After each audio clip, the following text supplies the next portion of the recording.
Hello everyone, इस video में हम डिस्कस करेंगे क्लास 9th केमिस्ट्री का एक प्रैक्टिस पेपर जो कि आपको फाइनल एग्जाम में काफ़ी हेल्प कर सकता है। तो जैसे कि आपको पता है कि क्लास 9th केमिस्ट्री में जो क्वेश्चन पेपर होता है वो 80 मार्क्स का होता है, जिसे आपको 2 आवर्स में सॉल्व करना होता है। इसमें फर्स्ट सेक्शन जो होता है वो आपके लिए कंपलसरी होता है, जिसमें एक क्वेश्चन होता है, उसके डिफरेंट पार्ट्स होते हैं। और सेकंड जो पार्ट होता है, सेकंड सेक्शन, वो भी 40 मार्क्स का होता है और इसमें आपको 6 में से 4 क्वेश्चन सॉल्व करने होते हैं। हर क्वेश्चन 10 मार्क्स का होता है। तो चलिए सेक्शन 1 से हम स्टार्ट करते हैं। तो जो फर्स्ट क्वेश्चन आपके पास है, fill in the blanks with correct choices given in the bracket। तो in a covalent compound the bond is formed due to, तो आपको पता है कोवेलेंट कंपाउंड में बॉन्ड कैसे फॉर्म होता है, due to sharing of electrons. तो यहाँ पे आप आंसर लिख सकते हो due to sharing of electrons. और ट्रांसफर किस में होता है, ट्रांसफर होता है इलेक्ट्रोवेलेंट बॉन्ड में। तो आपका आंसर क्या हो जाएगा, sharing of electrons.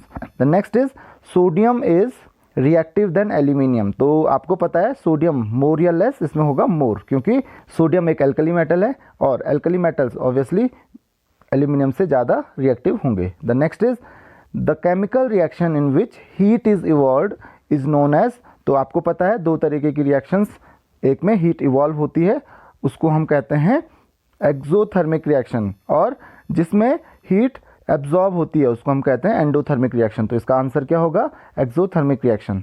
The next is molecular formula of sodium sulphate. तो सोडियम सल्फेट का मॉलिक्यूलर फॉर्मूला क्या होगा, तो ये होता है Na2SO4। आपको पता है जो सोडियम की वैलेंसी होती है Na, सोडियम की वैलेंसी होती है +1, और सल्फेट की जो वैलेंसी होती है SO4 उसकी होती है -2। तो आप क्रॉस कीजिए, देखिए, तो ये क्या हो जाएगा Na2SO4। इसका फॉर्मूला क्या हो जाएगा, Na2SO4। और लास्ट क्वेश्चन आपके पास है, if an element has 2 electrons in its outer most shell then it is likely to be. तो आपको पता है it is likely to be metallic, क्योंकि यहाँ पे नॉन मेटल्स में क्या होते हैं, जनरली 4 या 4 से ज़्यादा इलेक्ट्रॉन्स होते हैं, और मेटल्स में अगर 3 या उससे कम इलेक्ट्रॉन्स हैं तो क्या होगा, मेटल होगा। तो यहाँ पे आंसर क्या आएगा, मेटेलिक। तो आई होप कि आपको ये समझ में आ गया होगा। बी आपके पास है, choose the correct answer from the options given below. तो sodium hydroxide is, sodium hydroxide क्या है, हाइड्रोकार्बन तो नहीं हो सकता ऑब्वियसली। क्यों नहीं हो सकता, क्योंकि हाइड्रोकार्बन वो कंपाउंड्स होते हैं जो हाइड्रोजन और कार्बन से बनते हैं। सोडियम हाइड्रोक्साइड का फॉर्मूला होता है NaOH। तो यहाँ पे हाइड्रोजन और कार्बन तो नहीं है केवल, राइट। देन एसिड भी नहीं होता है सोडियम हाइड्रोक्साइड, सोडियम हाइड्रोक्साइड होता है बेस। तो आई होप कि आपको ये क्वेश्चन क्लियर हो गया होगा। The next is, according to modern periodic law the properties of elements are periodic function of their. इसका आंसर क्या होगा, एटॉमिक नंबर। ये चीज़ ध्यान रखिए, मॉडर्न पीरियोडिक लॉ क्या कहता है, physical and chemical properties of elements are periodic function of their atomic number. यहीं पे अगर मॉडर्न पीरियोडिक लॉ की जगह मेंडलीव पीरियोडिक लॉ होता तब आपका आंसर आ जाता एटॉमिक वेट, या फिर जिसको आप कहते हो एटॉमिक मास। लेकिन यहाँ पे मॉडर्न पीरियोडिक लॉ है तो आपका आंसर क्या हो जाएगा, atomic number. The next question is, which of the following has water of crystallisation. तो इनमें से किसके पास वाटर ऑफ क्रिस्टलाइजेशन होता है, तो पोटेशियम क्लोराइड। पोटेशियम क्लोराइड का फॉर्मूला क्या हो जाएगा, KCl। तो इसमें तो वाटर ऑफ क्रिस्टलाइजेशन नहीं दिख रहा है। सोडियम क्लोराइड का फॉर्मूला क्या होता है, NaCl। तो इसमें भी वाटर ऑफ क्रिस्टलाइजेशन नहीं दिख रहा है। सोडियम नाइट्रेट का फॉर्मूला होता है NaNO3। तो यहाँ पे भी वाटर ऑफ क्रिस्टलाइजेशन नहीं है। वॉशिंग सोडा का फॉर्मूला क्या होता है, वॉशिंग सोडा का फॉर्मूला होता है Na2CO3.10H2O। तो ये होता है वॉशिंग सोडा का फॉर्मूला। तो इसमें आपको दिख रहा है 10 वाटर ऑफ क्रिस्टलाइजेशन है आपके पास, 10 वाटर मॉलिक्यूल्स हैं। तो इसका आंसर क्या हो जाएगा, वॉशिंग सोडा क्रिस्टल। तो I hope it is clear. The next is, the gas which has rotten egg smell. कौन सी गैस होती है, तो हाइड्रोजन सल्फाइड जो गैस होती है इसकी होती है रॉटन एग स्मेल। तो इसका आंसर क्या हो जाएगा, हाइड्रोजन सल्फाइड। अमोनिया की होती है पंजेंट स्मेल, सल्फर डाइऑक्साइड की होती है सफोकेटिंग ओडर होता है, और अगर हम हाइड्रोजन क्लोराइड की बात करें तो हाइड्रोजन क्लोराइड की भी पंजेंट स्मेल होती है। तो आई होप कि ये चीज़ आपको क्लियर हो गई होगी। देन नेक्स्ट क्वेश्चन आपके पास है, बहुत ही इजी क्वेश्चन है, the temperature of 0 degree Celsius on the Kelvin scale is equal to. तो 0 degree Celsius on Kelvin scale ये आपको ऑलरेडी पता है, 0 डिग्री सेल्सियस इक्वल टू कितना होता है, दैट इज 273 केल्विन। तो इसका आंसर क्या हो जाएगा, 273 केल्विन। तो I hope this is clear to you. Next question आपके पास है, name the gas evolved in each of the following cases. तो ये मैंने कुछ एक्सपेरिमेंट्स आपको करके बताए थे।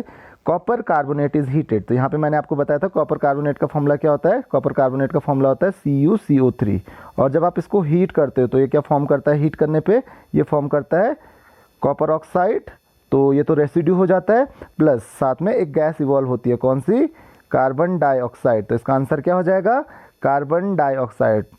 तो आई होप कि आपको ये चीज़ समझ में आ गई होगी।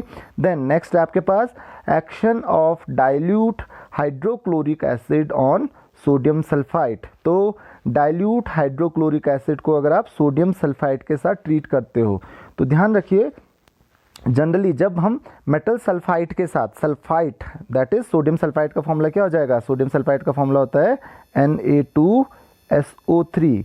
तो मेटल सल्फाइड के साथ जब आप डाइल्यूट कोई भी एसिड रिएक्ट करते हो तो ये गैस जो इवॉल्व होती है वो होती है सल्फर डाइऑक्साइड। तो आप रिएक्शन लिख सकते हो Na2SO3 + HCl। ये क्या फॉर्म करता है, इसको आप बैलेंस कर सकते हो, ये फॉर्म करेगा 2NaCl, साथ में फॉर्म करेगा H2O और सल्फर डाइऑक्साइड, ध्यान रखिए, और वाटर मॉलिक्यूल। तो आई होप कि आपको ये चीज़ समझ में आ गई होगी। तो यहाँ पे जो आंसर आएगा आपका कौन सा आएगा, सल्फर डाइऑक्साइड गैस, ये आपकी गैस है सल्फर डाइऑक्साइड। नेक्स्ट क्वेश्चन है आपके पास, नाइट्रोजन कंबाइंस विद हाइड्रोजन। तो नाइट्रोजन को आप अगर हाइड्रोजन के साथ कंबाइन करोगे, दोनों गैसेज हैं आपको पता है, नाइट्रोजन प्लस हाइड्रोजन, तो नाइट्रोजन और हाइड्रोजन कंबाइन होकर फॉर्म करती हैं एक गैस जिसका नाम है अमोनिया। इसका आंसर क्या हो जाएगा, अमोनिया। तो आई होप कि ये भी आपको क्लियर हो गया होगा। इसका आंसर हो जाएगा NH3, ammonia. The next is action of dilute sulphuric acid on sodium carbonate. तो देखिए दो चीज़ें हैं, सल्फाइड में प्रोड्यूस होती है सल्फर डाइऑक्साइड और कार्बोनेट्स। ये मैंने एक वीडियो बनाया था आपके लिए, तो आपको पता होगा ऑलरेडी। जो कार्बोनेट्स होते हैं, कार्बोनेट्स के साथ अगर एसिड रिएक्ट करते हैं तो यहाँ पे प्रोड्यूस होती है कार्बन डाइऑक्साइड। तो सोडियम कार्बोनेट का फॉर्मूला क्या होता है, सोडियम कार्बोनेट का फॉर्मूला होता है Na2CO3। तो सोडियम कार्बोनेट को अगर आप ट्रीट करते हो किसके साथ, H2SO4 सल्फ्यूरिक एसिड के साथ, डाइल्यूट सल्फ्यूरिक एसिड के साथ, तो आपको क्या मिलेगा, आपको एक सॉल्ट मिलता है जिसका नाम है सल्फेट सॉल्ट, सोडियम सल्फेट। तो Na2SO4 यहाँ पे फॉर्म होगा, साथ में क्या फॉर्म होगा, कार्बन डाइऑक्साइड जैसे कि मैंने अभी आपको बताया, और साथ में वाटर, तो H2O साथ में फॉर्म होगा। तो आई होप ये चीज़ आपको क्लियर हो गई होगी। तो यहाँ पे जो आंसर होगा आपका वो होगा कार्बन डाइऑक्साइड। नेक्स्ट आपके पास addition of sodium to cold water. तो सोडियम को अगर आप वाटर के साथ ट्रीट करोगे तो ये तो बहुत ही ईजी हो जाएगा आपके लिए, Na+H2O। तो ये क्या फॉर्म करता है, ये फॉर्म करता है 2NaOH। तो ध्यान रखिए, सोडियम हाइड्रोक्साइड तो कोई गैस नहीं होती है, साथ में ये कौन सी गैस लिबरेट करता है, जो गैस लिबरेट होती है यहाँ पे वो है हाइड्रोजन। ये आपने हाइड्रोजन चैप्टर में पढ़ा है। तो आई होप कि ये चीज़ आपको क्लियर हो गई होगी कि कौन सी गैस यहाँ पे फॉर्म होती है। तो ये आंसर्स आपको लिखने होंगे, तो इसका आंसर हो जाएगा हाइड्रोजन। नेक्स्ट है आपके पास question, give a reason for each of the following. तो हर किसी के लिए आपको एक रीज़न लिखना है। फर्स्ट है, noble gases do not combine with other elements to form molecules. Noble gases बाकी के एलिमेंट्स के साथ कंबाइन क्यों नहीं होते मॉलिक्यूल्स फॉर्म करने के लिए। तो आपको पता है कि कोई भी एलिमेंट मॉलिक्यूल्स क्यों फॉर्म करता है, स्टेबिलिटी के लिए, और स्टेबिलिटी कब अटेन होती है, when it has 8 electrons in its outer most shell. तो अगर 8 इलेक्ट्रॉन्स होंगे आउटर मोस्ट शेल में, या आप कह सकते हो इसका आउटर मोस्ट शेल क्या हो, कंप्लीटली फिल्ड हो, 8 इलेक्ट्रॉन्स अगर इसके आउटर मोस्ट शेल में हैं तो ही ये क्या होगा, स्टेबल होगा। But Nobel gases have stable electronic configuration. जो इलेक्ट्रॉनिक कॉन्फ़िगरेशन होता है नोबल गैसेज का वो ऑलरेडी स्टेबल होता है। तो फर्स्ट शेल में आपको पता है 2 इलेक्ट्रॉन्स होने चाहिए आउटर मोस्ट शेल में, और बाकी शेल के लिए कितने इलेक्ट्रॉन्स होने चाहिए, 8 इलेक्ट्रॉन्स होने चाहिए। तो आप क्या लिखोगे इसका answer, since noble gases have stable electronic configuration therefore they don't have to react with any element to form molecules. तो आई होप कि आपको ये चीज़ समझ में आ गई होगी। नेक्स्ट क्वेश्चन है आपके पास, dilute nitric acid can not be used in preparation of hydrogen. तो आपको पता होना चाहिए nitric acid is a very good oxidising agent. तो नाइट्रिक एसिड क्या होता है, एक बहुत ही अच्छा ऑक्सीडाइजिंग एजेंट होता है। तो अगर ये हाइड्रोजन फॉर्म करता है तो जो हाइड्रोजन फॉर्म करता है ये उसको क्या कर देता है, ऑक्सीडाइज कर देता है, और क्या फॉर्म करता है, ये फॉर्म करता है वाटर, तो वाटर में कन्वर्ट कर देता है ये हाइड्रोजन को। तो इसीलिए हम डाइल्यूट नाइट्रिक एसिड को यूज़ नहीं करते हैं। तो आप क्या लिखोगे, since nitric acid is an oxidising agent therefore it oxidises hydrogen and gives water, so therefore it can not be prepared for preparation of hydrogen, क्योंकि ये हाइड्रोजन को वाटर में कन्वर्ट कर रहा है। नेक्स्ट है आपके पास hydrogen although is lighter than air is not collected by downward displacement of air, क्योंकि लाइट है तो ये ऊपर जानी चाहिए, एयर को नीचे जाना चाहिए, लेकिन हम इसको डाउनवर्ड डिस्प्लेसमेंट ऑफ वाटर से कलेक्ट नहीं करते हैं। क्यों नहीं करते, because you know that air consist of oxygen, so hydrogen when expose to air is oxidised by air to form water vapour. तो ये एयर क्या करती है, एयर इसको ऑक्सीडाइज कर देती है और वाटर वेपर में कन्वर्ट कर लेती है, तो इसी वजह से हम इसको डाउनवर्ड डिस्प्लेसमेंट ऑफ एयर से कलेक्ट नहीं कर सकते हैं। तो आई होप ये चीज़ भी आपको क्लियर हो गई। नेक्स्ट आपके पास anhydrous calcium chloride turns into a colourless solution when expose to air. Anhydrous calcium chloride जो होता है ये क्या होता है, एक सॉल्ट होता है वाइट कलर का, लेकिन जब आप इसको एयर में एक्सपोज करते हो तो ये क्या हो जाता है, ये कलरलेस सॉल्यूशन प्रिपेयर करता है, because anhydrous calcium chloride is deliquescent substance. ये क्या होता है, एक डीलिक्विसेंट सब्सटेंस होता है, सो therefore it absorbs the moisture from the atmosphere and dissolves in it. उसमें क्या हो जाता है, डिजॉल्व हो जाता है, तो इस वजह से क्या करता है, कलरलेस सॉल्यूशन फॉर्म करता है। The next is metals form positive ions. Metals क्या करते हैं, पॉजिटिव आयंस फॉर्म करते हैं। सो मेटल्स पॉजिटिव आयंस क्यों फॉर्म करते हैं, because metals have 1, 2 or 3 electrons. Generally they have 1, 2 or 3 electrons in their outermost shell, so therefore they have high tendency to lose the electrons. उनकी tendency जो होती है क्या होती है, इलेक्ट्रॉन्स लूज करने की होती है, so that they can have stable electronic configuration, ताकि वो क्या कर सके, स्टेबल इलेक्ट्रॉनिक कॉन्फ़िगरेशन अचीव कर सकें। तो इस वजह से वो क्या करते हैं, इलेक्ट्रॉन्स लूज़ करते हैं, और इलेक्ट्रॉन्स लूज़ करके क्या करेंगे, पॉजिटिव आयंस फॉर्म करेंगे। तो आई होप ये चीज़ भी आपको क्लियर हो गई होगी। तो इस तरीके से आपको इनके रीजंस देने हैं। नेक्स्ट क्वेश्चन है आपके पास, what do you observe when. अब यहाँ पे देखिए ये बहुत अच्छे क्वेश्चंस होते हैं, आपको यहाँ पे ऑब्जर्वेशंस लिखने होते हैं कि आपका ऑब्जर्वेशन क्या है। ऑब्जर्वेशन का मतलब ये नहीं होता है कि आपको सिर्फ रिएक्शन लिखनी है, आपको वहाँ पे ये भी बताना होता है कि आपने वहाँ पे क्या देखा या स्मेल किया। तो कोई भी चीज़ जो आप ऑब्जर्व करते हो वो भी आपको मेंशन करनी होती है।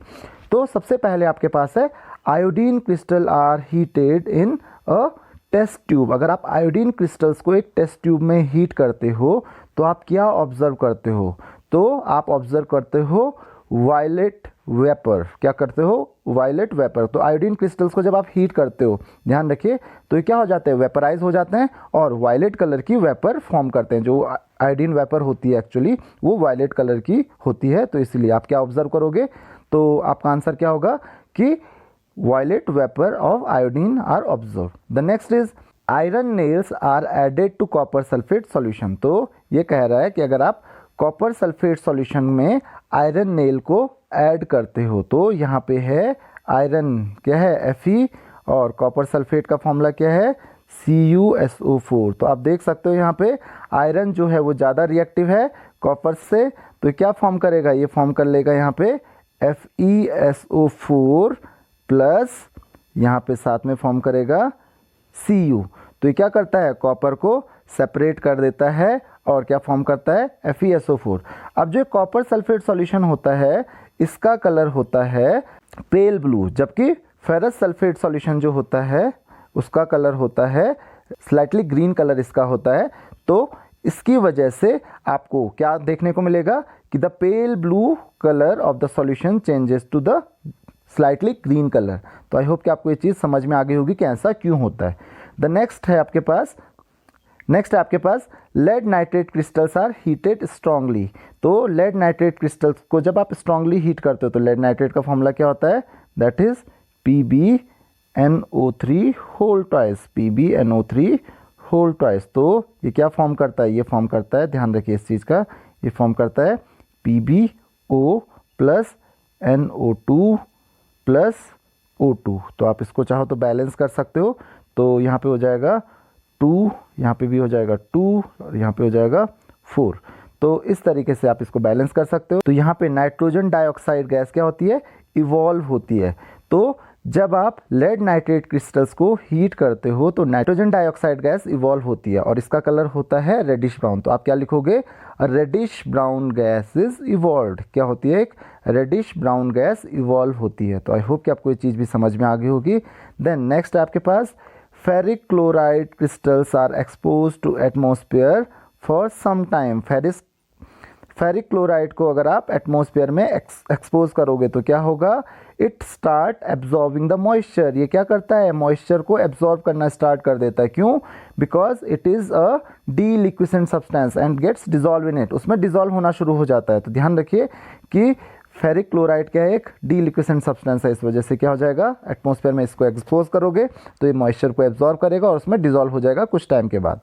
The next is blue copper sulphate crystals are heated. तो ये तो आप अच्छे तरीके से जानते हो, ये मैंने 2 एक्सपेरिमेंट आपको करके बताए थे कि अगर आप ब्लू कॉपर सल्फेट क्रिस्टल्स को आप हीट करते हो, they lose their water of crystallisation और उसकी वजह से it turns to white amorphous powder. ये मैंने आपको प्रैक्टिकल में भी बताया था।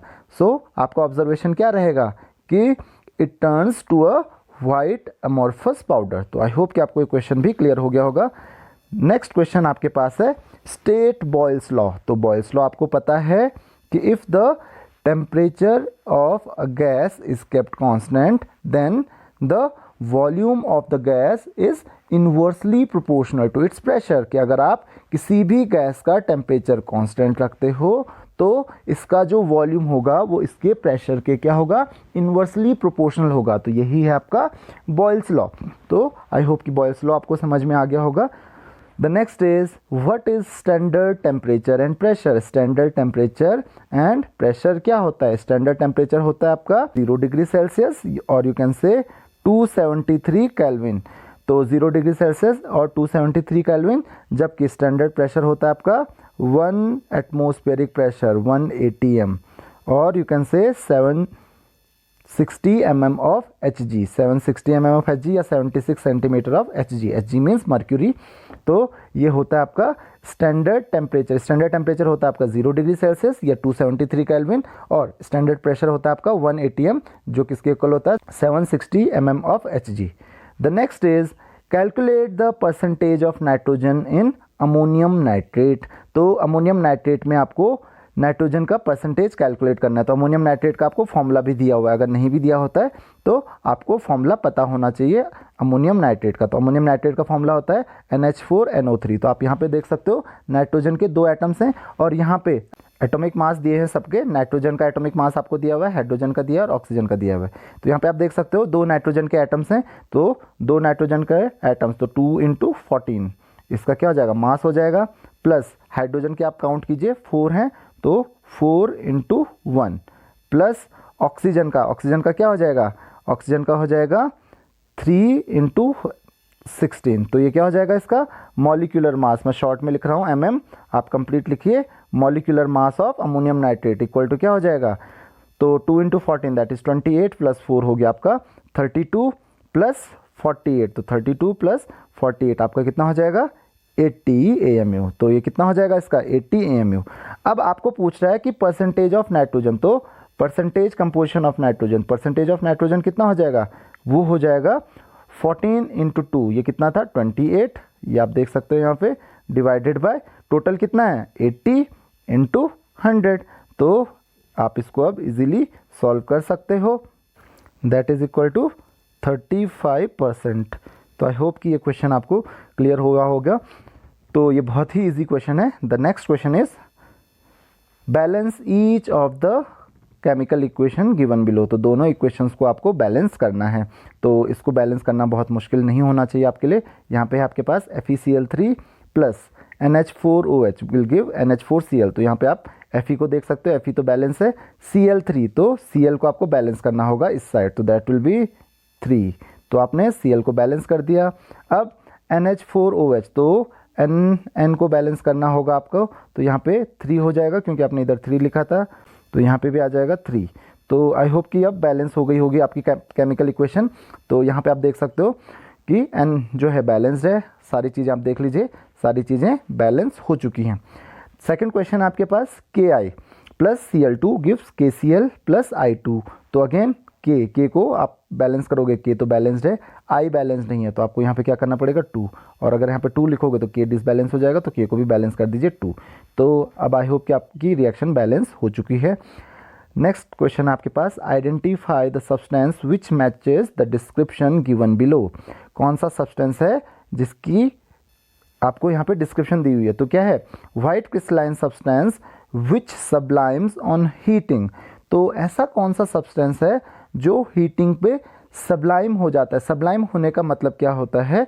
वो क्या होता है, सीधा वेपर फॉर्म करता है, वो मीन्स लिक्विफाई नहीं होता है। तो जनरली आपने देखा होगा जो क्रिस्टलाइन सब्सटेंसेस होते हैं, जो क्रिस्टल्स होते हैं, वो जनरली पहले क्या होते हैं, लिक्विफाई होते हैं और फिर गैसेस फॉर्म में कन्वर्ट होते हैं, लेकिन ये सीधा सब्लाइम होता है, ये सॉलिड से सीधा गैस में कन्वर्ट होता है। तो आपने देखा होगा एक crystalline substance that is called camphor. तो जो कैम्फर होता है, इसको अगर आप हीट करते हो तो ये सीधा क्या हो जाता है, ये वेपर में कन्वर्ट हो जाता है। तो इसका आंसर क्या हो जाएगा, कैम्फर। नेक्स्ट क्वेश्चन है आपके पास, the gas which turns lime water milky but has no effect on potassium dichromate paper.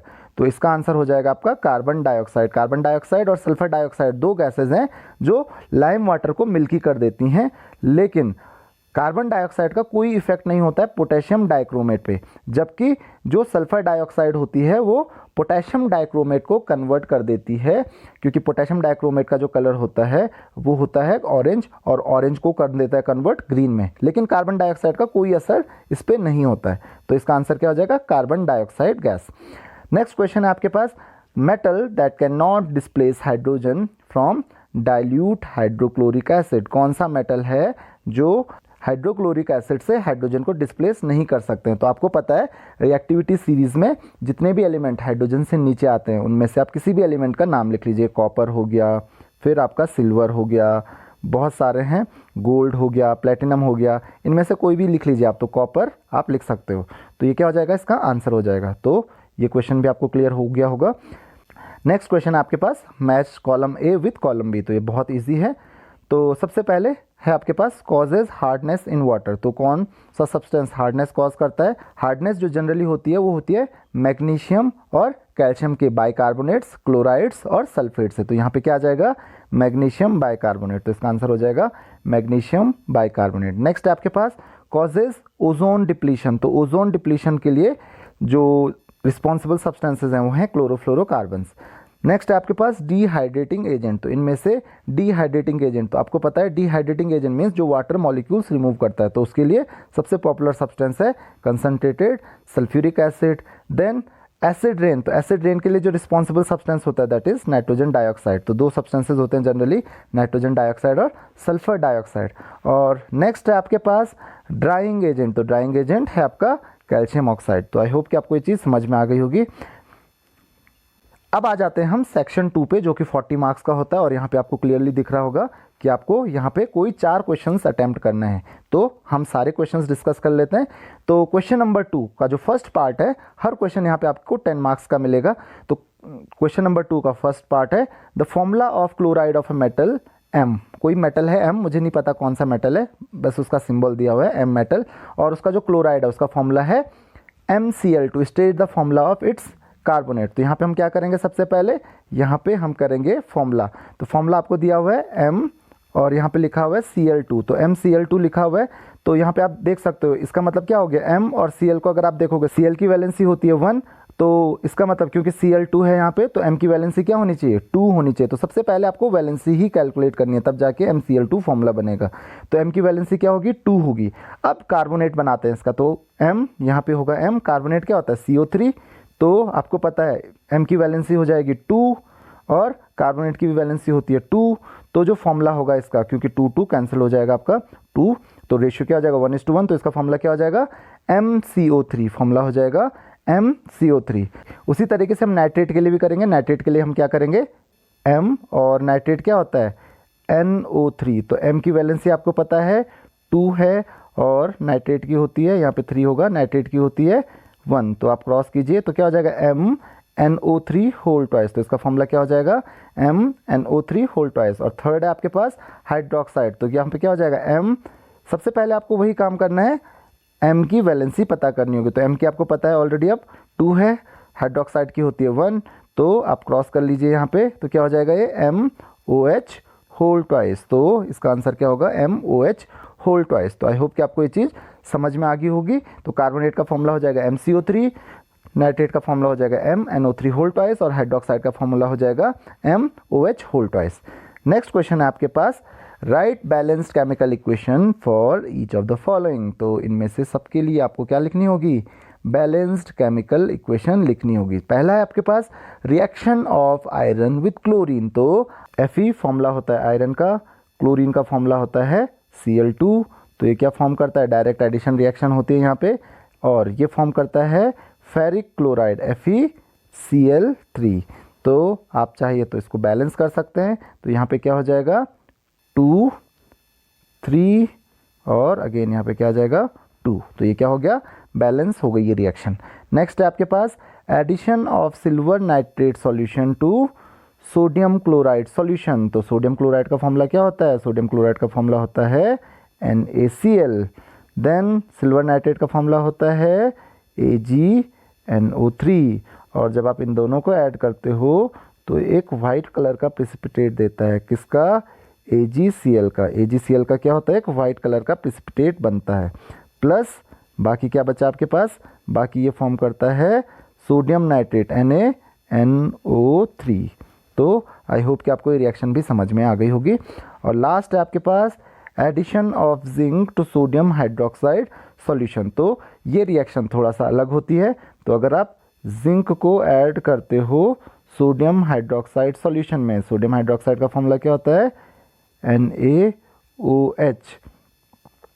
तो ये क्या फॉर्म करता है, ये फॉर्म करता है सोडियम जिंकेट। तो सोडियम जिंकेट का जो फॉर्मूला होता है वो होता है Na2ZnO2। तो ये फॉर्म करता है सोडियम जिंकेट। तो यहाँ पे आप 2 लगा सकते हो बैलेंस करने के लिए। तो Na2ZnO2 यहाँ पे फॉर्म करेगा, और साथ में फॉर्म करता है, लिबरेट करता है हाइड्रोजन गैस। तो ये आपने हाइड्रोजन की प्रिपरेशन में पढ़ा होगा कि हाइड्रोजन गैस यहाँ पे लिबरेट करता है। तो आई होप कि आपको ये चीज़ क्लियर हो गई होगी। नेक्स्ट है आपके पास draw the orbit structure of each of the following compounds. तो इनके आपको ऑर्बिट स्ट्रक्चर ड्रॉ करने होंगे। तो सबसे पहला है आपके पास मीथेन। तो मीथेन का फॉर्मूला, पहले फॉर्मूला पता होना चाहिए, तब जाके आप क्या करोगे, ऑर्बिट स्ट्रक्चर ड्रॉ कर सकते हो इनके। तो CH4 होता है मीथेन का फॉर्मूला। तो मीथेन में आपको पता है जो इलेक्ट्रॉनिक कॉन्फ़िगरेशन, क्योंकि आपको इलेक्ट्रॉनिक कॉन्फ़िगरेशन लिखना जरूरी है यहाँ पे, इलेक्ट्रॉनिक कॉन्फ़िगरेशन ऑफ हाइड्रोजन। तो सबसे पहले आप हाइड्रोजन लिखोगे, हाइड्रोजन का इलेक्ट्रॉनिक कॉन्फ़िगरेशन होता है 1। देन इसके बाद आप क्या लिखते हो, इलेक्ट्रॉनिक कॉन्फ़िगरेशन ऑफ कार्बन। तो कार्बन का क्या होता है इलेक्ट्रॉनिक कॉन्फ़िगरेशन 2, फर्स्ट शेल में 2 इलेक्ट्रॉन्स होते हैं, सेकंड में 4 होते हैं। अब आपको पता है ऑर्बिट स्ट्रक्चर में सारे के सारे आपको ऑर्बिट शो करने पड़ेंगे। तो अब हम मीथेन का ऑर्बिट स्ट्रक्चर ड्रॉ करते हैं। तो आपको पता है मीथेन में बीच में क्या होता है, कार्बन होता है। तो और कार्बन क्या करता है, कार्बन के आउटर मोस्ट शेल में 4 इलेक्ट्रॉन्स होते हैं। तो कार्बन का ये क्या हो गया, कार्बन का न्यूक्लियस हो गया। ये फर्स्ट शेल हो गया कार्बन का, इसमें कितने इलेक्ट्रॉन्स होंगे, यहाँ पे होंगे 2 इलेक्ट्रॉन्स। और ये हो गया सेकंड शेल कार्बन का, तो इसमें कितने इलेक्ट्रॉन्स होंगे, 4 इलेक्ट्रॉन्स होंगे। तो ये हो गया 1, ये हो गया 2, ये हो गया 3 और ये हो गया 4। तो ये 4 इलेक्ट्रॉन्स हो गए कार्बन में। अब उसी तरीके से हाइड्रोजन का भी क्या होगा, हाइड्रोजन का एक न्यूक्लियस होगा, राइट। और न्यूक्लियस के बाद उसका केवल एक ही शेल होता है, एक शेल में कितने इलेक्ट्रॉन्स होंगे, इसके एक ही इलेक्ट्रॉन होगा। उसी तरीके से यहाँ पे दूसरा हाइड्रोजन का ये न्यूक्लियस हो गया और उसका एक इलेक्ट्रॉन यहाँ पे, फिर एक तीसरा हाइड्रोजन एटम होगा, तीसरा हाइड्रोजन एटम का ये हो गया न्यूक्लियस और एक इलेक्ट्रॉन, और अगेन चौथा हाइड्रोजन एटम जो होगा ये हो गया इसका न्यूक्लियस और ये हो गया इसका एक इलेक्ट्रॉन। तो ये क्या हो जाएगा, ये क्या करेंगे आपस में इलेक्ट्रॉन शेयर करेंगे। एक इलेक्ट्रॉन इसके साथ शेयर करेगा, दूसरा इलेक्ट्रॉन इसके साथ शेयर करेगा, तीसरा इलेक्ट्रॉन इसके साथ शेयर करेगा और चौथा इलेक्ट्रॉन इसके साथ ये शेयर करेगा। तो इस तरीके से इसका क्या बन जाएगा, ऑर्बिट डायग्राम बन जाएगा। तो आप इसको क्लोज लेके आ सकते हो और आप चाहो तो इसका आप बॉन्ड लाइन स्ट्रक्चर भी शो कर सकते हो। ये कैसे होगा, CH यहाँ एक हाइड्रोजन ऊपर और एक हाइड्रोजन इसके नीचे आएगा, तो 4 क्या हो जाएंगे, 4 ये सिंगल बॉन्ड फॉर्म करेगा। तो आई होप कि आपको ये चीज़ भी समझ में आ गई होगी कि इसका स्ट्रक्चर किस तरीके से बनता है। तो अब हम दूसरा क्वेश्चन देखते हैं। दूसरा है मैग्नीशियम क्लोराइड। इसका भी आपको क्या करना है, ऑर्बिट स्ट्रक्चर फॉर्म करना है। तो ऑर्बिट स्ट्रक्चर मैग्नीशियम क्लोराइड का, तो मैग्नीशियम का आपको यहाँ पे इलेक्ट्रॉनिक कॉन्फ़िगरेशन पता करना होगा। पहले एटॉमिक नंबर दिया है, तो इलेक्ट्रॉनिक कॉन्फ़िगरेशन ऑफ मैग्नीशियम सबसे पहले आपको लिखना होगा। तो वो कितना होता है, इलेक्ट्रॉनिक कॉन्फ़िगरेशन 12 इलेक्ट्रॉन्स हैं, तो ये होता है फर्स्ट में 2, देन सेकेंड में होता है इसके 8 इलेक्ट्रॉन्स और थर्ड में होते हैं 2 इलेक्ट्रॉन्स। उसी तरीके से क्लोरीन जो होता है, क्लोरीन में क्या होता है, फर्स्ट में जो इलेक्ट्रॉनिक कॉन्फ़िगरेशन आप लिखोगे किसका, क्लोरीन का, तो क्लोरीन का इलेक्ट्रॉनिक कॉन्फ़िगरेशन हो जाएगा 2, 8 और थर्ड में होते हैं इसके 7 इलेक्ट्रॉन्स। तो क्लोरीन को क्या चाहिए, 1 इलेक्ट्रॉन चाहिए, जबकि मैग्नीशियम 2 इलेक्ट्रॉन्स लूज करेगा। तो इसका फॉर्मूला क्या होता है, MgCl2। तो फॉर्मूला आपको पता होना चाहिए, क्या होता है, MgCl2। चलिए इसका ऑर्बिट डायग्राम भी हम बनाते हैं। तो हम इसका ऑर्बिट डायग्राम कैसे बनाएंगे, तो यहाँ पे सबसे पहले आपके पास होगा Mg, ये हो गया मैग्नीशियम का न्यूक्लियस। फर्स्ट शेल में इसके होते हैं 2 इलेक्ट्रॉन्स, सेकंड शेल में इसके होते हैं 8 इलेक्ट्रॉन्स और थर्ड शेल में इसके होते हैं 2 इलेक्ट्रॉन्स। तो थर्ड शेल में इसके कितने इलेक्ट्रॉन्स हो जाएंगे, 2 इलेक्ट्रॉन्स। तो इसका ध्यान रखिए आप, 1 और 2। और आपके पास 2 क्लोरीन एटम्स होंगे, तो 2 क्लोरीन का भी हम ऑर्बिट डायग्राम बना लेते हैं। ये किसका है, ये हो गया Mg का। यहाँ पे 2 क्लोरीन का हम बनाएंगे, तो क्लोरीन के देखो, ये हो गया क्लोरीन का न्यूक्लियस, राइट। ये हो गया इसका फर्स्ट शेल जिसमें होंगे 2 इलेक्ट्रॉन्स। ये हो गया इसका सेकंड शेल, सेकंड शेल में कितने इलेक्ट्रॉन्स होते हैं, 8। तो 1, 2, 3, 4, 5, 6, 7 और 8, तो 8 इलेक्ट्रॉन हो गए। और थर्ड शेल जो होता है, थर्ड शेल में इसके कितने इलेक्ट्रॉन्स होंगे, थर्ड शेल में होंगे इसके 7 इलेक्ट्रॉन्स। तो हो गए 1, 2, 3, 4, 5, 6 और 7। उसी तरीके से यहाँ पे एक और क्लोरीन एटम होगा, तो एक और क्लोरीन एटम आप बना सकते हो। यहाँ पे न्यूक्लियस, ये हो गया इसका फर्स्ट शेल, फर्स्ट शेल में कितने इलेक्ट्रॉन्स होंगे, यहाँ पे होंगे 2 इलेक्ट्रॉन्स। सेकंड में होंगे कितने इलेक्ट्रॉन्स, सेकंड में होंगे 8 इलेक्ट्रॉन्स। तो 1, 2, 3, 4, 5, 6, 7 एंड 8। और जो थर्ड शेल होगा इसका, थर्ड शेल में होते हैं इसके 7 इलेक्ट्रॉन्स। तो 1, 2, 3, 4, 5, 6 एंड 7। तो अब क्या करेगा, क्योंकि आपको पता है इसको 1 इलेक्ट्रॉन, यहाँ पे एक क्लोरीन हो गया और ये भी हो गया क्लोरीन का एटम। तो यहाँ पे क्या करेगा, 1 इलेक्ट्रॉन इसको डोनेट करेगा और दूसरा इलेक्ट्रॉन इसको डोनेट करेगा। तो इसकी वजह से ये क्या हो जाएगा, 1 इलेक्ट्रॉन इसके पास चला जाएगा और 1 इलेक्ट्रॉन दूसरे के पास चला जाएगा। तो ये क्या बन जाएगा, तो ये बना देगा Mg2+ आयन, ये बनाएगा क्लोराइड आयन और ये भी बनाएगा क्लोराइड आयन। तो ये Cl- आयन हो गया, ये Mg2+ आयन्स हो गए। तो इसका इलेक्ट्रॉनिक कॉन्फ़िगरेशन अब क्या हो जाएगा, 288, इसका हो जाएगा 28 और इस क्लोराइड का भी हो जाएगा 288। तो यहाँ पे देखिए ये +2 आयन होगा, ये माइनस आयन होगा, ये माइनस आयन होगा। तो ये कंप्लीट ऑर्बिट स्ट्रक्चर होगा आपका मैग्नीशियम क्लोराइड का। तो इस तरीके से आपको शो करना पड़ेगा कि ये जो होगा पहले इसको बनाएगा, और सेम आपको पिछले क्वेश्चन में भी शो करना पड़ेगा जो आपके पास CH4 का था। तो उसके बाद आप ऑर्बिट स्ट्रक्चर इसको दोनों को क्लोज लेके आओगे और इस तरीके से आप बनाओगे। क्वेश्चन नंबर 3 है आपके पास, name the industrial method for the production of hydrogen gas. तो कौन सा प्रोसेस यूज़ होता है, वो हम यूज़ करते हैं, उसका नाम क्या है, Bosch process, BOSCH, Bosch process. तो उसका नाम क्या है, बॉश प्रोसेस। तो ध्यान रखिए, इंडस्ट्रियल मेथड जो होता है हाइड्रोजन गैस को प्रिपेयर करने का, उसका नाम है बॉश प्रोसेस। दूसरा क्वेश्चन आपके पास है, catalyst used in above process. तो आपको पता है कैटलिस्ट जो यूज़ होता है बॉश प्रोसेस में, कौन सा कैटलिस्ट होता है, तो जनरली ये मेंशन नहीं किया गया होता है। तो यहाँ पे जो कैटलिस्ट यूज़ होता है दैट इज़ आयरन। आयरन एक कैटलिस्ट होता है जिसको हम यूज़ करते हैं यहाँ पर। नेक्स्ट क्वेश्चन आपके पास, write the balanced chemical equation for the production of water gas. तो वाटर गैस, पहले आपको ये पता होना चाहिए कि वाटर गैस क्या होती है। तो वाटर गैस में क्या होता है, कार्बन प्लस क्या करते हैं हम, H2O, जो स्टीम होती है, बहुत हॉट स्टीम होती है। तो कार्बन और स्टीम को हम रिएक्ट करते हैं एट अराउंड 1000 डिग्री सेल्सियस। तो 1000 डिग्री सेल्सियस के आसपास टेम्परेचर होता है और ये फॉर्म करता है carbon monoxide plus hydrogen gas. और ये जो मिक्सचर होता है कार्बन मोनोऑक्साइड और हाइड्रोजन गैस का, इसी को हम क्या कहते हैं, इसी को हम कहते हैं वाटर गैस। तो ये हो गई इसकी बैलेंस्ड केमिकल इक्वेशन। तो आई होप कि आपको ये क्वेश्चन क्लियर हो गया होगा।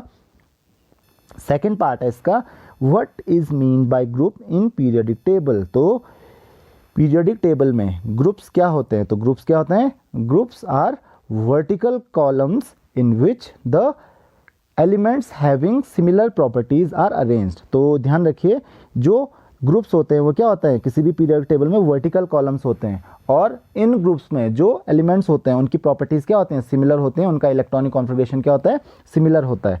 तो ये चीज़ आप ध्यान रखिए।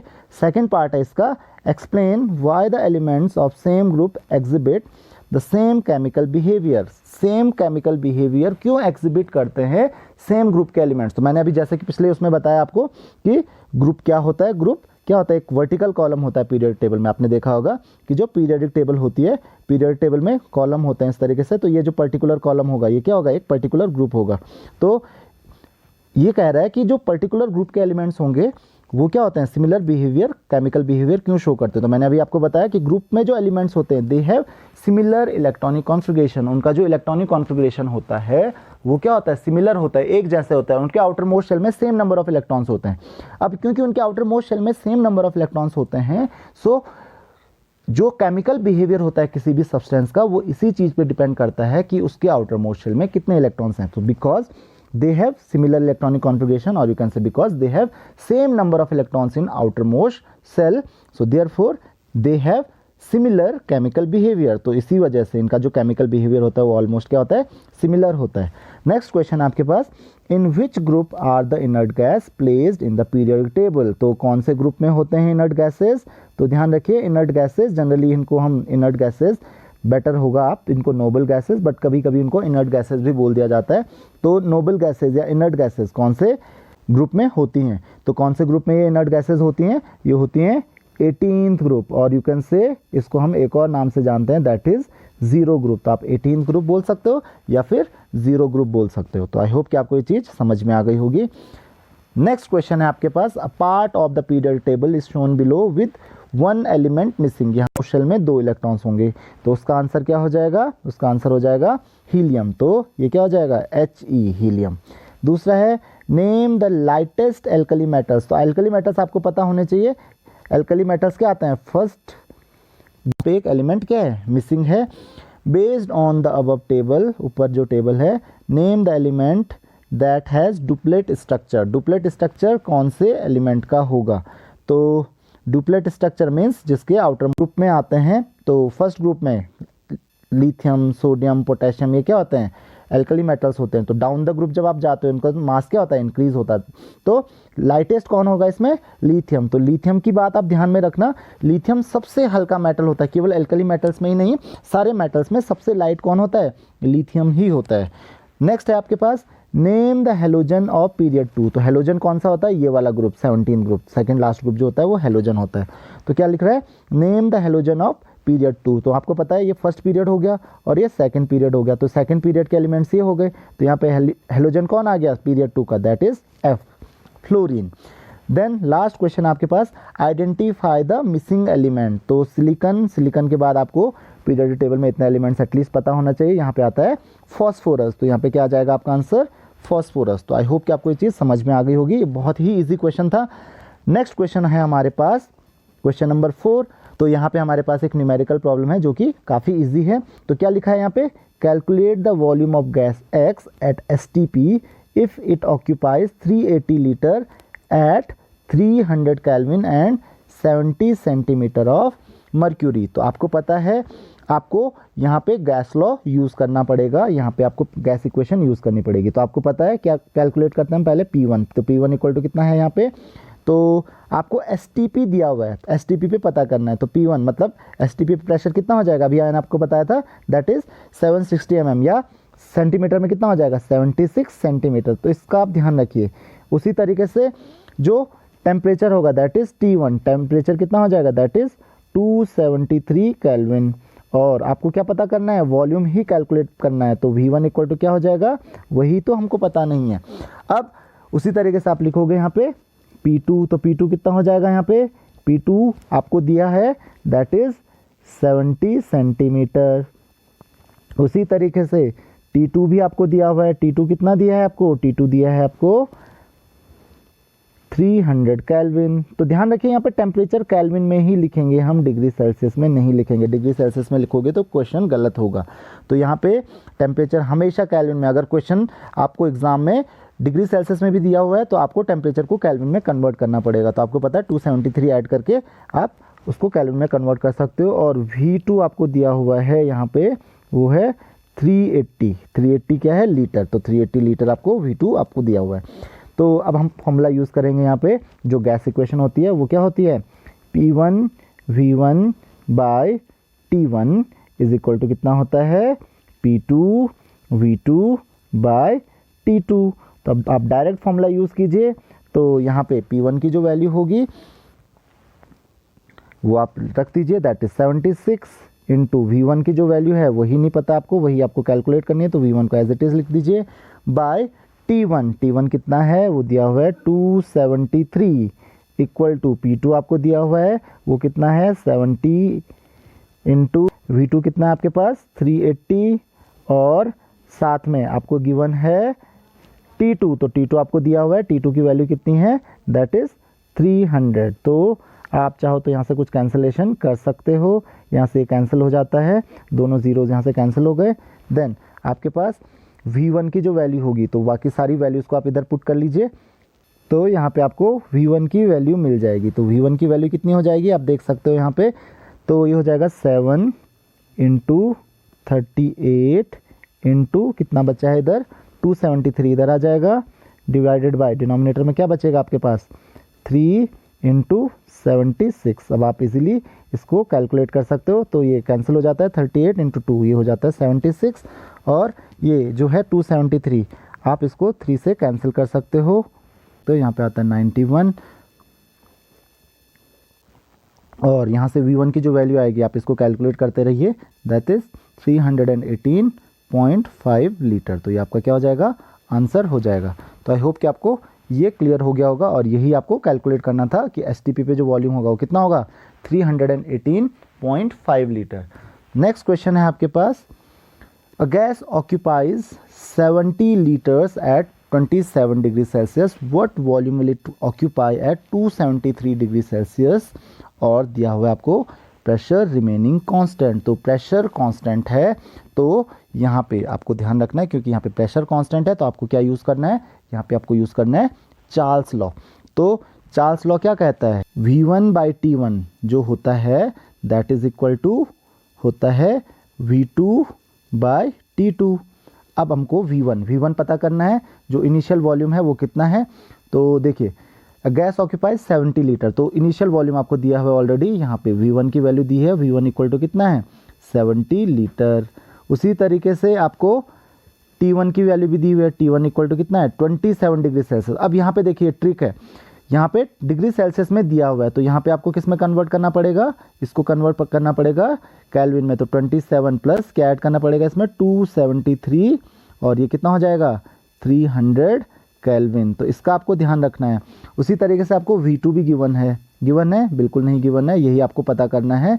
तो वॉल्यूम ही पूछा गया है, और T2 आपको पता है दैट इज 273 डिग्री सेल्सियस दिया हुआ है यहाँ पे। तो 273 प्लस क्या करोगे आप 273, तो that will be equal to 546 Kelvin. तो यहाँ पे आपको ध्यान रखना है, इसको केल्विन में कन्वर्ट करना है। और अब आप डायरेक्ट फॉर्मूला यूज़ कर सकते हो, वो क्या हो जाएगा V1 की वैल्यू कितनी है 70 डिवाइडेड बाय T1 की वैल्यू कितनी है 300 इज इक्वल टू V2 की आपको पता करना है, हमको इसकी वैल्यू पता नहीं है।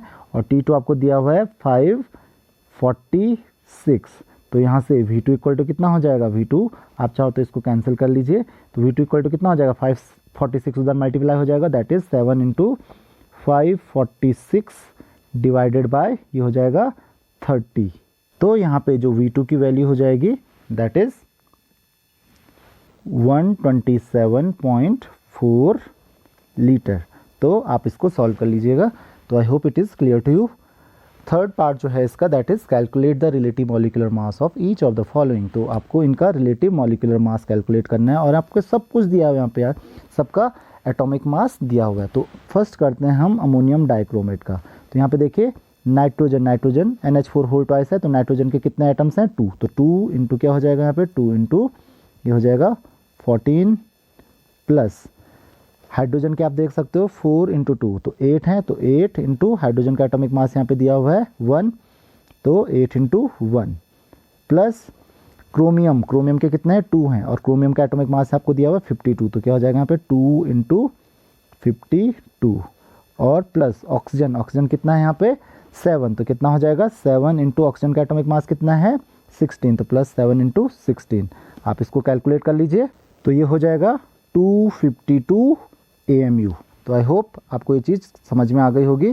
सेकेंड पार्ट है इसका हाइड्रेटेड कॉपर सल्फेट। तो यहाँ पे आप देख सकते हो, आप कैलकुलेट कर लीजिए। यहाँ पे कॉपर का आपको दिया हुआ है 64, तो यहाँ पे आप लिखिए 64 क्योंकि एक ही है, प्लस नेक्स्ट है आपके पास सल्फर, तो सल्फर भी एक ही है, तो सल्फर का एटॉमिक मास भी आपको दिया हुआ है दैट इज 32, प्लस इसके अलावा क्या दिया हुआ है आपको ऑक्सीजन। तो ऑक्सीजन आप देख सकते हो 5H2O यहाँ पे हैं, तो 5 तो यहाँ से हो जाएंगे ऑक्सीजन और 4 यहाँ से, तो कितने हो गए टोटल 9, तो 9 इंटू ये हो जाएगा ऑक्सीजन का है 16, तो 9 इंटू 16 प्लस बाकी क्या रह गया ऑक्सीजन, तो 5H2, 5 मतलब 5 इंटू 2 दैट इज 10, तो 10 हाइड्रोजन हो जाएंगे यहाँ पे, तो 10 इंटू हाइड्रोजन का कितना होता है 1। तो आप इसको कैलकुलेट कर सकते हो बहुत इजीली, तो आप इसको कैलकुलेट कीजिए, ये आता है 250 AMU। तो आई होप कि आपको ये चीज़ समझ में आ गई होगी कि आप कैसे इसको कैलकुलेट करेंगे। तो दोनों के आंसर्स आपको मिल गए हैं। नेक्स्ट क्वेश्चन जो आपके पास आता है, नेक्स्ट क्वेश्चन है what do you understand by the term isotopes. तो आइसोटोप्स क्या होते हैं, isotopes are the atoms of same element which have same atomic number but different mass numbers. तो उनके एटॉमिक नंबर्स तो क्या होते हैं सेम होते हैं, बट मास नंबर्स क्या होते हैं डिफरेंट होते हैं। नाउ दूसरा क्वेश्चन पूछा गया आपको, why do isotopes of an element possess identical chemical properties. तो आइसोटोप्स में आइडेंटिकल केमिकल प्रॉपर्टीज, आइडेंटिकल का मतलब क्या होता है एक जैसी, तो एक जैसी केमिकल प्रॉपर्टीज क्यों होती हैं, तो केमिकल प्रॉपर्टीज किसकी वजह से होती हैं, due to the number of electrons, and number of electrons is equal to atomic number. So since they have same atomic number, that means they have same number of electrons, therefore they will have identical chemical properties, or you can say same chemical properties. The next question is name the isotope of hydrogen which does not have neutron in it. तो उसको हम कहते हैं protium. क्या नाम है उसका, protium. There are 3 isotopes of hydrogen, protium, deuterium and tritium. तो प्रोटियम में कोई न्यूट्रॉन नहीं होता है, ड्यूटेरियम में 1 न्यूट्रॉन होता है और ट्राइटियम में 2 न्यूट्रॉन होते हैं। So I hope it is clear to you. The next question that we have is state the type of covalent bonding in the following molecules. तो कौन से तरीके की covalent bonding इनमें हो रही है। The first one is chlorine. तो क्लोरीन का इलेक्ट्रॉनिक कॉन्फ़िगरेशन आपको पता है 287, तो इसके आउटर मोस्ट में 7 इलेक्ट्रॉन्स होते हैं, तो इसको केवल एक ही इलेक्ट्रॉन की जरूरत होती है to complete its outer most shell, क्योंकि 8 इलेक्ट्रॉन चाहिए होते हैं। तो इसका मतलब ये कितने इलेक्ट्रॉन शेयर करेगा, एक ही इलेक्ट्रॉन दूसरे क्लोरीन एटम के साथ शेयर करेगा। तो कैसी बॉन्डिंग होगी इसमें, ये होगा सिंगल बॉन्ड। ध्यान रखिए क्लोरीन में कैसी बॉन्डिंग होगी, सिंगल बॉन्ड फॉर्म होगा। Second one is nitrogen. What is the electronic configuration of nitrogen, 2 5, तो 5 इलेक्ट्रॉन्स इसके आउटर मोस्ट शेल में, क्योंकि 7 is oxygen. So what is the atomic number of oxygen, atomic number of oxygen is 8, so its electronic configuration is 2 6। How many electrons are there in its outer most shell, 6। तो यहाँ पे इसको कितने और electrons चाहिए, 2 electrons और चाहिए, होता है एटॉमिक नंबर होता है। Now it has 5 electrons in outer most shell, तो 8 कंप्लीट करने के लिए कितने इलेक्ट्रॉन चाहिए, 3 इलेक्ट्रॉन्स चाहिए। कितने चाहिए, 3 चाहिए। तो it will form a triple bond. ध्यान रखिए कैसा बॉन्ड फॉर्म करेगा, ट्रिपल बॉन्ड। नेक्स्ट इज कैसा बॉन्ड फॉर्म करेगा, क्योंकि 2 इलेक्ट्रॉन्स और चाहिए तो 2 इलेक्ट्रॉन शेयर करेगा, so it will form a double bond. तो ध्यान रखिए क्लोरीन फॉर्म करेगा सिंगल बॉन्ड, नाइट्रोजन फॉर्म करेगा ट्रिपल बॉन्ड और ऑक्सीजन फॉर्म करेगा डबल बॉन्ड। सो ये क्वेश्चन था आपके लिए बहुत easy. Next is how would you distinguish between the following pair of substances on the basis of chemical test given in bracket. तो आपको ये बताना है कि जो केमिकल टेस्ट दिए हुए हैं ब्रैकेट में, उससे आप कैसे पता करोगे इन सब्सटेंसेज का। तो फर्स्ट है आपके पास sodium chloride and potassium chloride. तो आपको पता है सोडियम क्लोराइड में क्या होगा, सोडियम आयन होगा, और पोटेशियम क्लोराइड में होगा पोटेशियम आयन। तो सोडियम आयन जो होता है, सोडियम आयन जो फ्लेम होती है, अगर सोडियम आयन होगा दैट इज गोल्डन येलो। तो पर्सिस्टेंट गोल्डन येलो फ्लेम इसमें फॉर्म होगी। जबकि अगर आप पोटेशियम क्लोराइड को देखोगे तो पोटेशियम क्लोराइड में लाइलैक जो फ्लेम होती है वो फॉर्म होगी, लाइलैक या आप बोल सकते हो पिंकिश वायलेट कलर की जो फ्लेम होती है वो फॉर्म होगी। तो ये आप फ्लेम के कलर से पता कर सकते हो। तो ये हो गया इन दोनों का फ्लेम टेस्ट। अगला है आपके पास zinc carbonate and lead carbonate on dry heating. तो देखो ड्राई हीटिंग से आप पता करोगे, तो आपको पता है जिंक कार्बोनेट को जब आप हीट करते हो तो जिंक कार्बोनेट और लेड कार्बोनेट दोनों को आप हीट करते हो PbCO3। तो मैं आपको पूरा केमिकल रिएक्शन से समझा देता हूँ कि ये कैसे होता है। तो क्या फॉर्म करता है, ये फॉर्म करता है जिंक ऑक्साइड और लिबरेट करता है कार्बन डाइऑक्साइड। अब देखिए कार्बन डाइऑक्साइड तो दो इसमें भी लिबरेट होगी, ये क्या फॉर्म करेगा PbO प्लस CO2, तो ये भी CO2 फॉर्म करेगा। अब यहाँ पे देखिए तो CO2 तो दोनों में फॉर्म हो रहा है, तो यहाँ से तो आप डिफरेंस पता नहीं कर सकते हो। मेन क्या है ZnO और PbO। सो PbO जो आपके पास लेड ऑक्साइड होता है, it has a yellowish colour, आपको ये येलोइश कलर मिलेगा, स्लाइटली येलोइश, जिसको आप लिथार्ज बोलते हो, कलर आपको देखने को मिलेगा। वाइल जिंक ऑक्साइड जो होता है जब आप इसको हीट करते हो it is also yellow but it becomes white on cooling. Zinc oxide जो होता है कूल करने पे वाइट हो जाता है। तो इस तरीके से आप डिफरेंस क्रिएट कर सकते हो, डिफरेंस बता सकते हो जिंक ऑक्साइड और लेड ऑक्साइड में। तो ये मैंने आपको प्रैक्टिकल में बताया था, जो मैंने आपको एक्सपेरिमेंट करके बताया था, उसमें मैंने आपको बताया था कि जिंक कार्बोनेट और लेड कार्बोनेट को हीट करके क्या होता है। क्वेश्चन नंबर 6 आपके पास है, state if the solubility increases, decreases और रिमेन्स कांस्टेंट। तो इसमें सबसे पहला है कैल्शियम सल्फेट। तो कैल्शियम सल्फेट के बारे में आपको पता है, मैंने एग्जाम्पल में आपको बताया भी था कि कैल्शियम सल्फेट जो होता है इसकी जो सॉल्युबिलिटी होती है वो पहले क्या होती है, इंक्रीज होती है, और उसके बाद 40 डिग्री सेल्सियस के आसपास के बाद जब टेम्परेचर होता है उसके बाद डिक्रीज होना शुरू हो जाती है। तो इसी को आप बोलते हो anomalous solubility of calcium sulphate. Anomalous का मतलब क्या होता है, ये बहुत स्ट्रेंजली बिहेव करता है, अजीब तरीके से बिहेव करती है इसकी सॉल्युबिलिटी। तो क्या कहोगे, इसमें क्या होता है, first increases and then decreases. तो इसमें पहले सॉल्युबिलिटी इंक्रीज होती है टेम्परेचर इंक्रीज करने पे और फिर डिक्रीज होती है। The next one is potassium nitrate. तो पोटेशियम नाइट्रेट के साथ क्या होता है, so the solubility of potassium nitrate increases with increase in temperature. तो ये तो सीधा इंक्रीज ही होती है। और देन सोडियम क्लोराइड। तो सोडियम क्लोराइड की हम बात करेंगे तो sodium chloride, the solubility of sodium chloride also increases with increase in temperature. Potassium nitrate की बहुत ज़्यादा इंक्रीज होती है, सोडियम क्लोराइड की उतनी ज़्यादा इंक्रीज नहीं होती है, लेकिन दोनों की होती क्या है, इंक्रीज ही है विद इंक्रीज इन टेम्परेचर। तो आई होप कि आपको समझ में आ गया होगा। नेक्स्ट क्वेश्चन है आपके पास, what is the difference between efflorescent and deliquescent substances. ये बहुत ही इजी क्वेश्चन आपके पास आ गया। So efflorescent substances are those substances which when exposed to atmosphere lose their water of crystallization and convert to amorphous powder. तो वो substances जिनको आप अगर एटमॉस्फेयर में क्या करोगे, एक्सपोज करोगे, तो वो क्या करते हैं, अपना वाटर ऑफ क्रिस्टलाइजेशन लूज करते हैं और अमॉर्फस पाउडर में कन्वर्ट हो जाते हैं। इसके एग्जांपल्स हैं जैसे washing soda, global salt. Okay, तो कैल्शियम सल्फेट जो होता है हाइड्रेटेड, ये सब क्या है, इसके एग्जांपल हो गए। The second one is deliquescent substances. तो deliquescent substances are those substances which when expose to atmosphere absorb the moisture from the atmosphere and dissolve in it to form a saturated solution. तो ये क्या करते हैं, atmosphere से क्या करते हैं, अगर इसको आप एटमॉस्फेयर में एक्सपोज करोगे तो एटमॉस्फेयर से मॉइस्चर को एब्जॉर्ब कर लेते हैं और उसी में डिजॉल्व हो जाते हैं। जैसे कैल्शियम क्लोराइड हो गया, फेरिक क्लोराइड हो गया, सोडियम हाइड्रोक्साइड हो गया, ये क्या हैं, आपके डीलिक्विसेंट सब्सटेंसेज हैं। तो खैर इनके बारे में आप बहुत अच्छे से जानते हो। नेक्स्ट क्वेश्चन आपके पास, write a balance chemical equation for the preparation of hydrogen by using calcium. Calcium को यूज़ करके और सल्फ्यूरिक एसिड को यूज़ करके। तो बहुत अच्छे से आप जानते हो। तो कैल्शियम को यूज़ करके, तो आपको पता है कैल्शियम को अगर आप यूज़ करोगे और कैल्शियम को आप वाटर के साथ ट्रीट करोगे, किसके साथ ट्रीट करोगे, वाटर के साथ ट्रीट करोगे, तो ये इजीली क्या फॉर्म करेगा, कैल्शियम हाइड्रोक्साइड फॉर्म करेगा। और क्योंकि आपको हाइड्रोजन प्रिपेयर करनी है तो इसके साथ साथ ये क्या देगा, हाइड्रोजन गैस भी लिबरेट करेगा। तो ये रिएक्शन हो गई इसकी balanced chemical equation. Then sulphuric acid. तो सल्फ्यूरिक एसिड आपको पता है, एसिड्स का आपको पता है, सल्फ्यूरिक एसिड या HCl आप यूज़ करते हो। तो जनरली हम मेटल्स के साथ जब इनको रिएक्ट करते हैं, जो एक्टिव मेटल्स होते हैं जैसे जिंक हो गया, मैग्नीशियम हो गया, आयरन हो गया, तो इनके साथ रिएक्ट करते हैं तो क्या करते हैं, हाइड्रोजन लिबरेट करते हैं। तो इसका तो आपको पता ही है। तो हम जिंक के साथ इसको ट्रीट करेंगे, अगर किसको, H2SO4 के साथ, तो क्या हो जाएगा, सल्फ्यूरिक एसिड बोला है तो ये क्या फॉर्म करेगा, ये फॉर्म करेगा जिंक सल्फेट ZnSO4 प्लस साथ में फॉर्म करेगा हाइड्रोजन गैस। तो ये होगी आपकी प्रिपेयर हाइड्रोजन गैस। तो आई होप कि ये रिएक्शन आपको समझ में आ गई होगी और ये रिएक्शन देख सकते हो आप ऑलरेडी बैलेंस्ड है। नेक्स्ट क्वेश्चन है आपके पास, classify each of the following as combination, decomposition, displacement और डबल डिस्प्लेसमेंट रिएक्शन। तो यहाँ पे आप देख सकते हो फर्स्ट रिएक्शन जो है आपके पास, यहाँ पे देखिए 2Al प्लस Fe2O3। तो यहाँ पे देख सकते हो आप रिएक्शन में Fe2O3 में Fe की जगह पे एल्यूमिनियम आ गया और एल्यूमिनियम की जगह पे Fe आ गया। देखो Fe सेपरेट हो गया, पहले Al अलग था। तो यहाँ पे क्या किया है, एल्यूमिनियम ने आयरन को क्या किया है, डिस्प्लेस किया है। तो इसका मतलब ये कौन सी रिएक्शन हो जाएगी, पहली वाली, दिस इज डिस्प्लेसमेंट रिएक्शन। ये कौन सी रिएक्शन हो जाएगी, displacement reaction.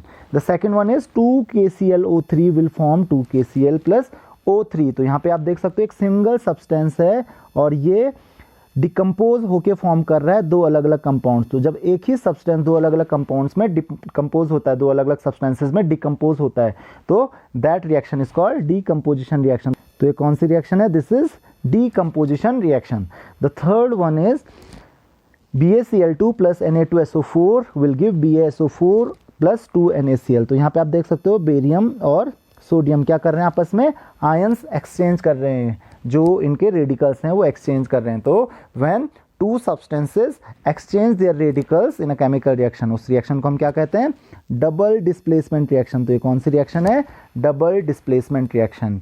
The fourth one you can see calcium oxide और वाटर मॉलिक्यूल कंबाइन होके फॉर्म कर रहे हैं कैल्शियम हाइड्रोक्साइड। तो यहाँ पे ये क्या हो रहे हैं, दोनों कंबाइन होके एक सिंगल कंपाउंड फॉर्म कर रहे हैं। तो इन रिएक्शंस को हम क्या कहते हैं, these are called combination reaction. तो ये बहुत ही इजी क्वेश्चन था। नेक्स्ट क्वेश्चन पे हम आ जाते हैं।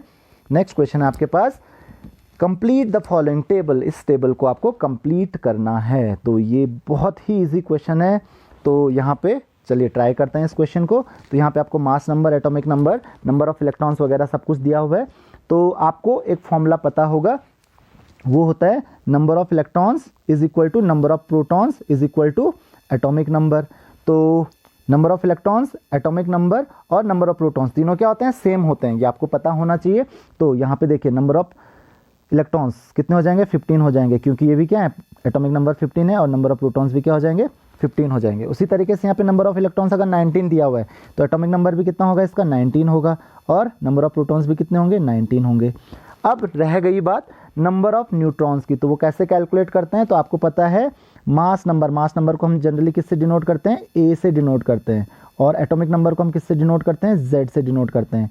तो नंबर ऑफ न्यूट्रॉन्स का फॉर्मूला आपने पढ़ा होगा, नंबर ऑफ न्यूट्रॉन्स कितना होता है, number of neutrons equal to होता है A minus Z, that is mass number minus atomic number, क्योंकि आपको पता है number of protons plus number of neutrons equal to क्या होता है, मास नंबर। तो यहाँ पे क्या हो जाएगा, यहाँ पे 31 माइनस 15, ये 31 माइनस 15 कितना होता है, दैट इज 16। तो इसमें नंबर ऑफ न्यूट्रॉन्स कितने आ जाएंगे, 16। उसी तरीके से पोटेशियम वाले केस में देख लीजिए आप।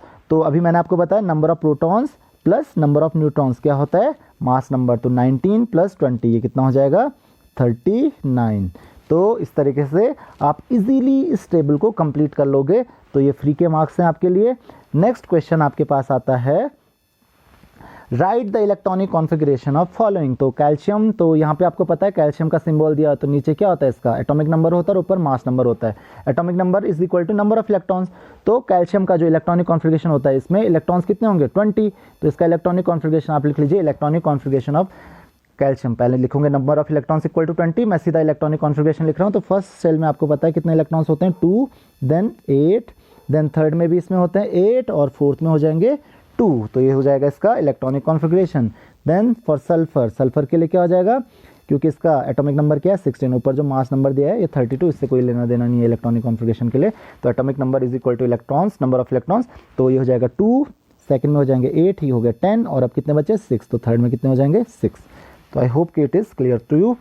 देन नेक्स्ट क्वेश्चन है आपके पास, जो कि लास्ट क्वेश्चन है, that is state the valency of the element having 6 electrons in the valence shell. तो एक ऐसे एलिमेंट जिसके आउटर मोस्ट शेल में, वैलेंस शेल में कितने इलेक्ट्रॉन्स हैं, 6 हैं, तो उसकी वैलेंसी कितनी होगी। तो क्या होता है कि कोई भी एलिमेंट, कोई भी एटम कितने इलेक्ट्रॉन्स वो गेन करता है, शेयर करता है, लूज करता है अपने आउटर मोस्ट शेल में 8 इलेक्ट्रॉन्स कंप्लीट करने के लिए। तो ये क्या करेगा, इसमें 6 इलेक्ट्रॉन्स हैं, तो ये क्या करेगा, 2 इलेक्ट्रॉन्स और गेन करेगा। तो इसकी जो वैलेंसी हो जाएगी, क्योंकि गेन कर रहा है तो निगेटिव होगी, इसकी वैलेंसी क्या हो जाएगी, -2। ध्यान रखिए, इसकी वैलेंसी क्या हो जाएगी, -2, क्योंकि इसको 2 इलेक्ट्रॉन्स और चाहिए।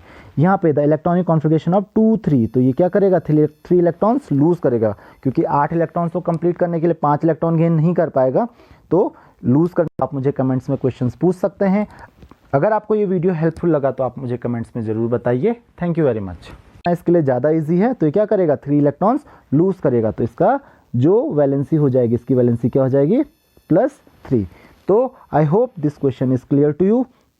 तो इसी के साथ एक क्वेश्चन पेपर एंड होता है।